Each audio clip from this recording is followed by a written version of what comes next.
think because I've been asked to speak at least for 1 minute for every week that they took to write the book, which I'm told is about 150 weeks. So you need to have your patience for 150 minutes perhaps. But Prakash, thank you and congratulations, Professor Sinha, my dear friend Ajay, my colleague. What you do not know, this is a book of stories, but you do not know that there is a story behind why I am here. While Ajay was trying to ditch the book and Professor Sinha was trying to throw him into a ditch, Ajay came and told me that, you know, I've taken up this new job, there's lots of responsibility and I'm writing this book. Do you think I can have time to write the book?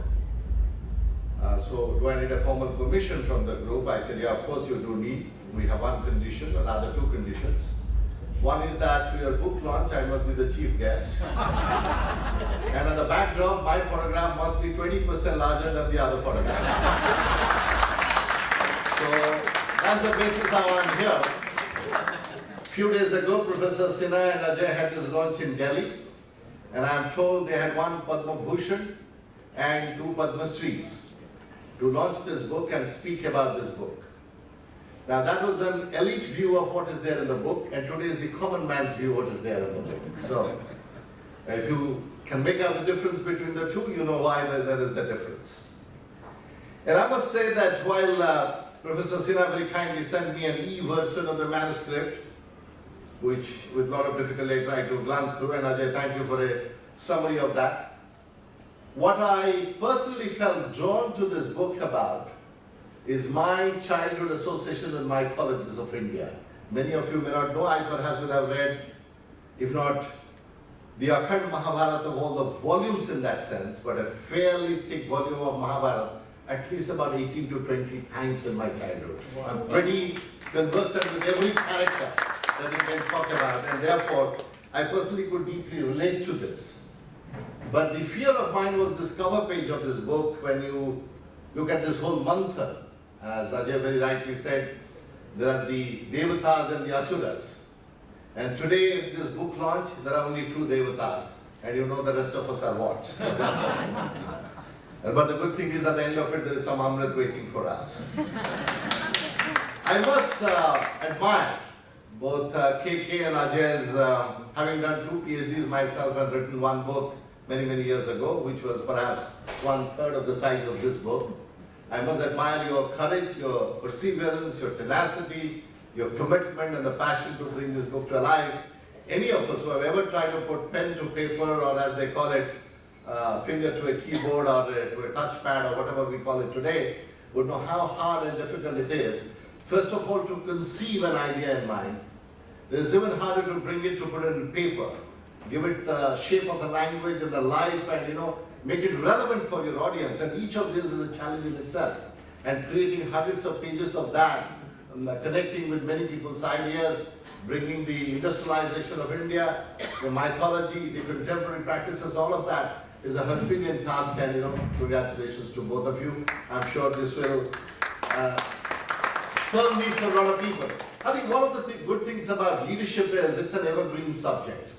You go to 200 years ago, as we talked about Chandragupta and Chanakya, 100 years ago, 50 years ago, 30 years ago, 10 years ago, every generation had a couple of books published around leadership.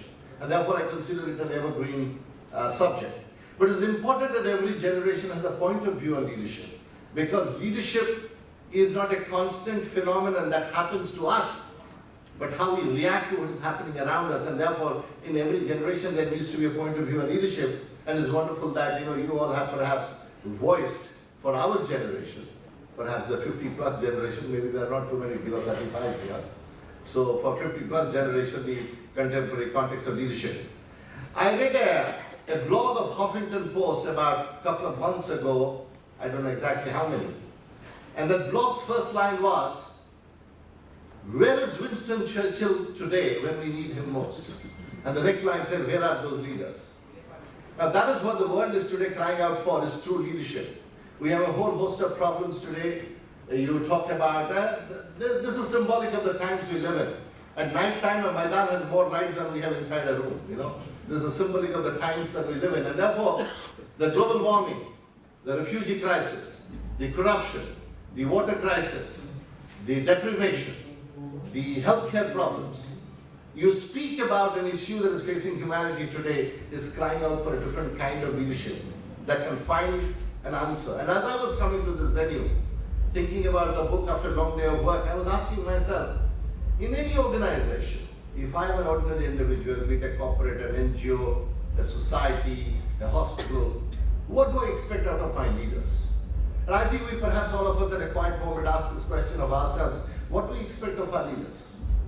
And first thing that struck me is perhaps that I expect of my leaders to have an honesty and integrity of purpose, that you want and mean to do something and make a difference.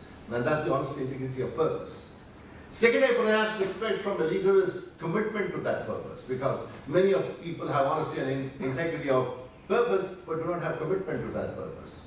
And last and most importantly, I expect from a leader caring enough to bring in my perspective, my concerns, my issues, and my needs into his frame of that integrity of purpose and commitment, so that I just do not become another bystander into that intent, but I'm an integral part of that vision and that purpose and that sense of commitment that the leader brings in. And the question for every leader, all of us, wherever we are, and as I was coming in, I was thinking, are we really able to create that? The other interesting aspect of leadership to me is, as you and all in panel discussing, that no leader is perfect. The question is, how often we as leaders in leadership positions, if there is a position called leadership position, are comfortable with the inadequacies that we have. Are we comfortable with what we do not know, what we cannot do? And are we aware of the daunting challenges before us? And yet, being comfortable with that inadequacy, can we still inspire positivism? Can we still inspire aspiration?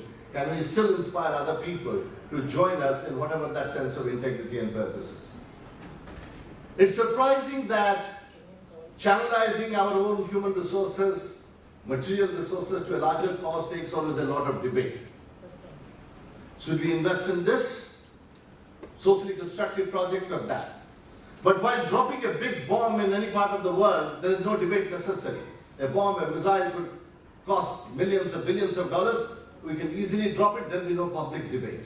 But for a socially constructive purpose, we always have a public debate. The question is, how can leadership create a mechanism where public debate must happen at the right place where it needs to happen? We had an interesting experience. Ashok is here, Preeti is here, my colleagues are there, and I call it the friends and family of KK and Ajay who have come, and it's very kind of you to give time for this.